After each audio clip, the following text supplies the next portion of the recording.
Alright guys, so tonight you guys are getting lucky and I'm giving you 2 videos, and this is not gonna happen very often. It usually happens once in a blue moon. I'll give second videos here and there, but usually I only post one a day because that's usually what I have time for. But I thought this video was important. I'm recording this to mainly hold myself accountable because I feel like I'm gonna do something later that is going to backfire on me. I really hope it doesn't, but I feel like it's going to, so I'm mainly making this video as a reminder to myself. For when it starts to backfire, I can hold myself accountable and be like, look, you said this, so now you need to do it. Because if I have a way to hold myself accountable, then I'm less likely to do stupid stuff. So,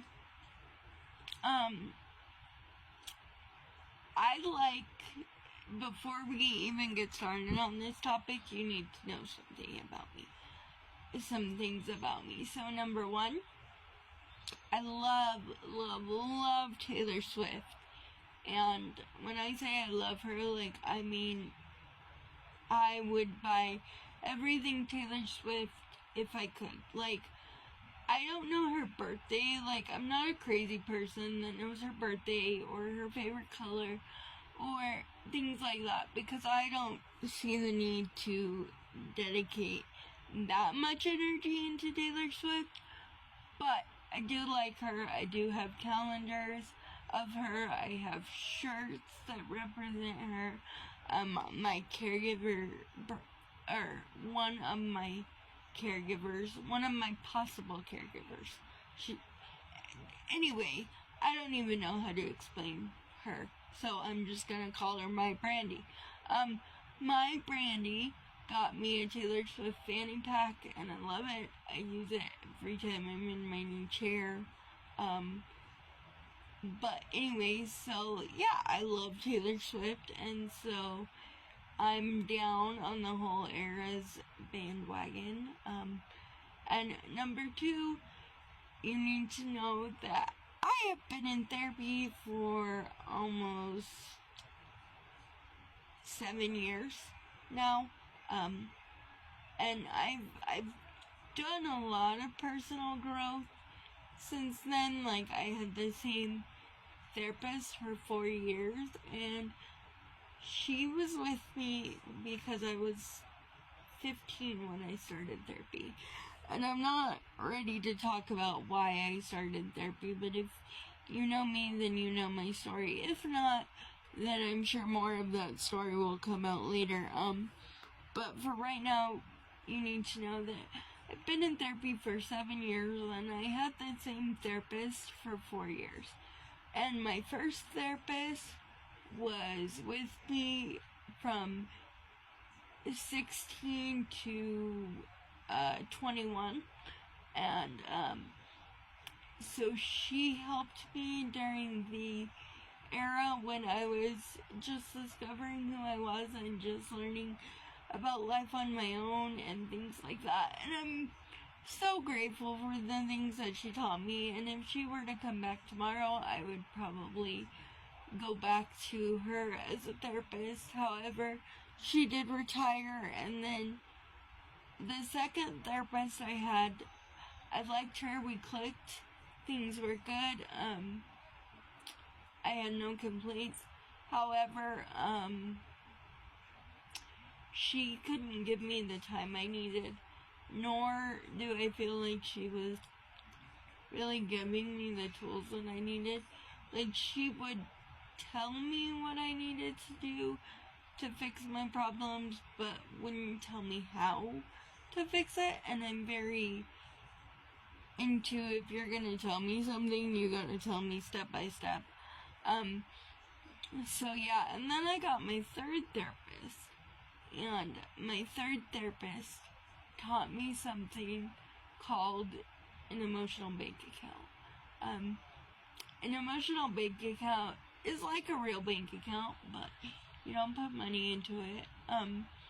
You put time and effort and energy and emotions into your emotional bank account, and then you pick the people you surround yourself with, and people can either be good for your emotional bank account and they can put money in to your emotional bank account and keep your emotional bank account in a positive state, or people can be bad for your emotional bank account, and people who are bad for your emotional bank account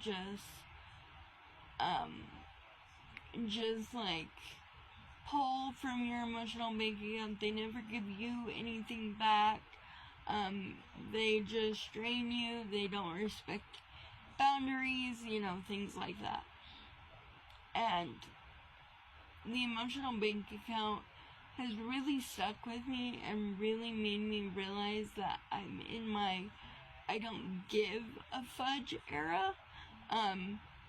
As Taylor would say, I'm in my I don't give a fudge era, because if you're not good for my emotional bank account, or you take more than you give to my emotional bank account, then I'm gonna cut you off.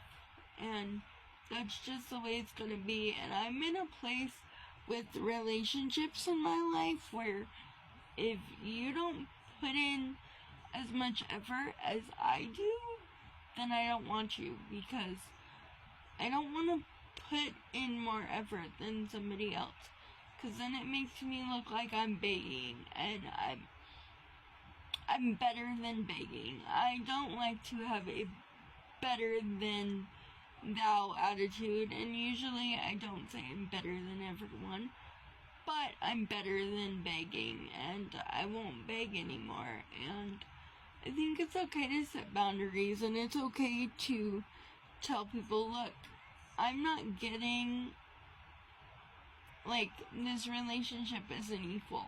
I'm putting more into this relationship than you are, and I'm not getting enough back from you to stay supplemented. And I think that's important to understand. And like I said, I don't even know where I was going with this. I think I was just making this video for later to hold myself accountable, because like I said, I'm gonna do something later that may or may not backfire on me, and I really, really hope it doesn't. But I have a feeling it's going to, and I have a feeling that it's going to put my emotional bank account in the negative. But you know what? I'm gonna do it anyway, because I'm being stupid right now. But this is a reminder for when it starts to go downhill that, hey, this might not be good for your emotional bank account. So, I more or less made this video for me, but if the teaching of the emotional bank account helps somebody, then great. Okay, that's it for now. Bye guys, love you.